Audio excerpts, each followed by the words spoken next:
Assalamualaikum warahmatullahi wabarakatuh. Perkenalkan, nama saya Uswatun Nasana. Saya dari 3 PMIA Institut Agama Islam Negeri Purwokerto.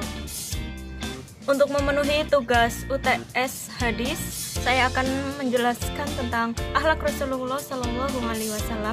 Yang pertama yaitu akhlak terhadap diri sendiri, yang kedua akhlak terhadap pasangan, yang ketiga akhlak terhadap anak, yang keempat akhlak terhadap tetangga, yang kelima akhlak terhadap tamu. Definisi akhlak terhadap diri sendiri yaitu bagaimana seseorang itu mampu untuk menghargai dirinya sendiri dan adil terhadap Rasulullah terhadap diri sendiri. Yaitu untuk definisi akhlak terhadap diri sendiri, yang dimaksud dengan akhlak yaitu sikap adil seseorang terhadap dirinya, baik itu jasmani ataupun rohani. Sikap kita untuk seperti Nabi Muhammad SAW, yaitu harus adil dalam memperlakukan diri dan jangan pernah memaksa diri kita untuk melakukan sesuatu yang tidak baik atau bahkan membahayakan fisik ataupun psikis. Kita tidak melakukan hal-hal yang bisa membuat menderita, seperti mengkonsumsi obat terlarang dan minuman keras yang dapat membahayakan jantung dan otak.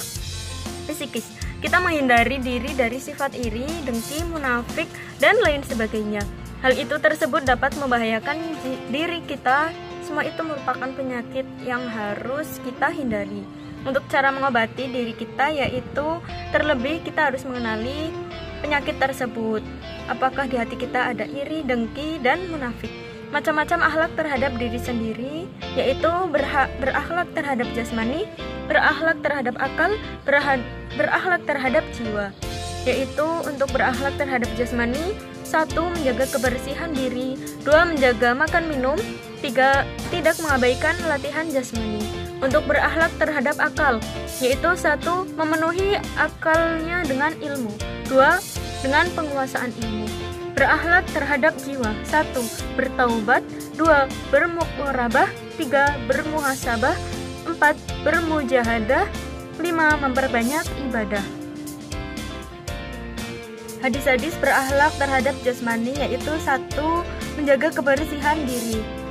An Rasulullah SAW kana idza qama minal laili yasuju fahu bisawb, yang artinya bahwa Rasulullah SAW ketika bangun tidur di malam hari maka beliau bersiwak. Kemudian 2. Menjaga makan dan minum, yang artinya tidaklah anak Adam memenuhi wadah yang lebih buruk dari perut. Cukuplah bagi anak Adam memakan beberapa suapan untuk menegakkan punggungnya. Namun jika ia harus melebihkannya, hendaknya sepertiga perutnya diisi untuk makanan, sepertiga untuk minuman, dan sepertiga lagi untuk bernafas. Hadis riwayat At-Tirmizi dan Ibnu Majah serta Ahmad serta dan lain-lainnya. 3. Tidak mengabaikan latihan jasmani, yang artinya Rasulullah SAW bersabda, setiap hal yang tidak ada zikir kepada Allah adalah lahwun atau kesia-siaan dan permainan belaka, kecuali 4. Candaan suami kepada istrinya, seorang lelaki yang melatih kudanya, dan latihan memanah serta mengajarkan renang. Hadis riwayat An-Nasai. Ilmu, yaitu hadisnya dari hadis riwayat Ibnu Majah, yang artinya menuntut ilmu adalah kewajiban bagi setiap individu muslim. Kemudian hadis tentang belajar dan mengajar.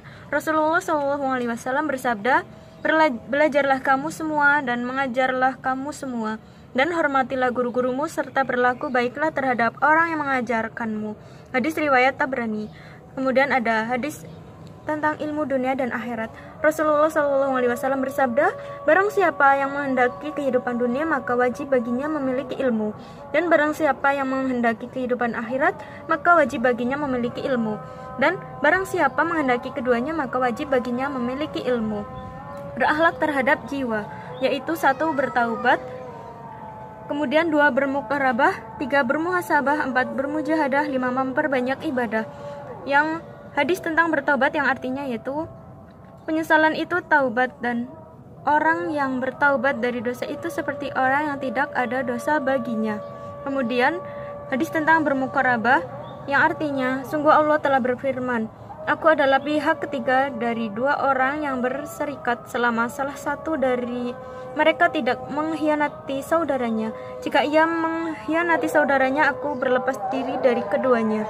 Kemudian hadis tentang bermuhasabah. Bila kamu melihat Allah memberi pada hamba dari perkara dunia yang diinginkannya, padahal dia terus berada dalam kemaksiatan kepadanya, maka ketahuilah bahwa hal itu adalah istidraj, jebakan berupa nikmat yang disegerakan dari Allah. 4. Hadis tentang bermujahadah.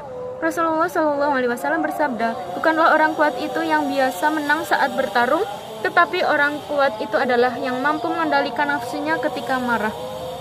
Dan hadis tentang memperbanyak ibadah. Rasulullah SAW bersabda, amalan yang paling dicintai Allah adalah yang paling kontinu dikerjakan meskipun sedikit.